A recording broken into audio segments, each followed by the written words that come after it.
मैं भेड़ के नेतृत्व में सिंहों की सेना से नहीं डरता, मैं सिंह के नेतृत्व में भेड़ों की एक सेना से डरता हूँ। अपने हिस्से के लिए मैं हथियारों के बजाय दर्शन के उच्चतम रहस्यों के ज्ञान में उत्कृष्टता प्राप्त करूँगा।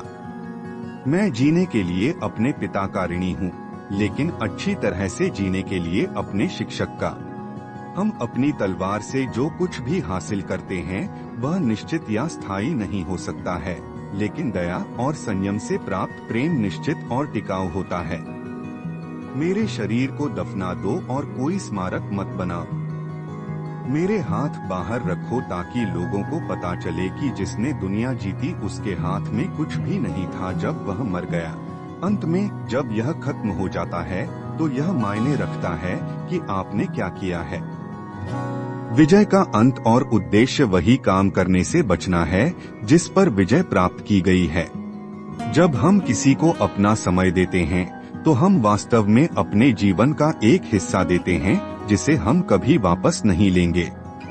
जहाँ तक किसी के श्रम की सीमा का सवाल है, मैं एक के लिए, एक उच्च दिमाग वाले व्यक्ति के लिए किसी को भी नहीं पहचानता, सिवाय इसके कि मजदूरों को स्वयं महान उपलब्धियों की ओर ले जाना चाहिए। मैं चाहता हूं कि सबसे अच्छे डॉक्टर मेरे ताबूत को ले जाएं ताकि यह प्रदर्शित किया जा सके कि मौत के सामने दुनिया के सबसे अच्छे डॉक्टरों में भी ठीक होने की शक्ति नहीं है। मैं एक लियोनिन और बहादुर लोगों की भूमि में शामिल हूं, जहां जमीन का हर पैर स्टील के कुएं की तरह है, मेरे सैनिक का सामना कर रहा है। आप दुनिया में एक ही बेटे को लाए हैं, लेकिन इस देश में सभी को सिकंदर कहा जा सकता है। जहाँ तक किसी के श्रम की सीमा का सवाल है, मैं एक के लिए, एक उच्च दिमाग वाले व्यक्ति के लिए किसी को नहीं पहचानता, सिवाय इसके कि मजदूरों को स्वयं महान उपलब्धियों की ओर ले जाना चाहिए। परिश्रम और जोखिम महिमा की कीमत है, लेकिन साहस के साथ जीना और चिरस्थायी प्रसिद्धि छोड़कर मरना एक प्यारी चीज है। क्या आपको अभी भी यह सीखना है कि हमारी जीत का अंत और पूर्णता उन लोगों के दोषों और दुर्बलताओं से बचना है जिन्हें हम अपने वश में करते हैं। ज्ञान के बिना कौशल पर ध्यान केंद्रित नहीं किया जा सकता है। कौशल के बिना शक्ति साहस नहीं ला सकती, बिना शक्ति के ज्ञान के लागू नहीं किया जा सकता है।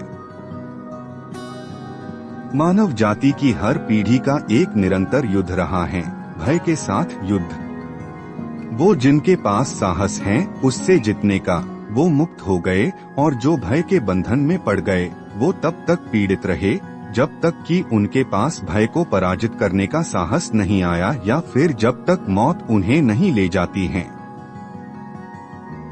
जिस तरह स्वर्ग में दो सूरज नहीं हो सकते, उसी तरह इस धरती में भी दो बादशाह नहीं हो सकते। जीत निश्चित हो तो कायर भी लड़ सकते हैं, बहादुर वे कहलाते हैं जो हार निश्चित हो फिर भी मैदान नहीं छोड़ते। सही दृष्टिकोण के साथ स्वयं की थोपी गई सीमाएं गायब हो जाती हैं। काश भारतीय मुझे भगवान मानते, क्योंकि दुश्मन की वीरता की रिपोर्ट पर अक्सर लड़ाई की सफलता निर्भर करती है, और झूठी खबरों ने कई बार सच्चे साहस और संकल्प के रूप में महान काम किए हैं। मैं अस्पष्टता के लंबे जीवन के बजाय महिमा का एक छोटा जीवन जीऊंगा। मैं तुम्हारे लिए राई का एक काफी भेजता हूँ कि तुम मेरी जीत की कड़वाहट का स्वाद चखोगे और स्वीकार करोगे। मेरे तर्कशास्त्री हास्यहीन हैं। वे जानते हैं कि अगर मेरा अभियान विफल होता है तो मैं सबसे पहले उन्हें मारूंगा। क्या मैं यूनान के विरुद्ध किए गए अभियान के कारण तुम्हें वहां लेटा हुआ छोड़ दूं, या क्या मैं तुम्हें फिर से खड़ा कर दूं क्योंकि आपकी भव्यता और अन्य मामलों में आपके गुणों के कारण? मुझे अपने ऊपर एक महान अंतिम संस्कार प्रतियोगिता की उम्मीद है। अब तुम दंड से डरते हो और अपने जीवन के लिए भीख मांगते हो, इसलिए मैं तुम्हें आजाद करूंगा, अगर किसी अन्य कारण से नहीं, ताकि तुम एक यूनानी राजा और एक बर्बर अत्याचारी के बीच का अंतर देख सको। इसलिए मुझसे कोई नुकसान होने की उम्मीद मत करो। एक राजा दूतों को नहीं मारता,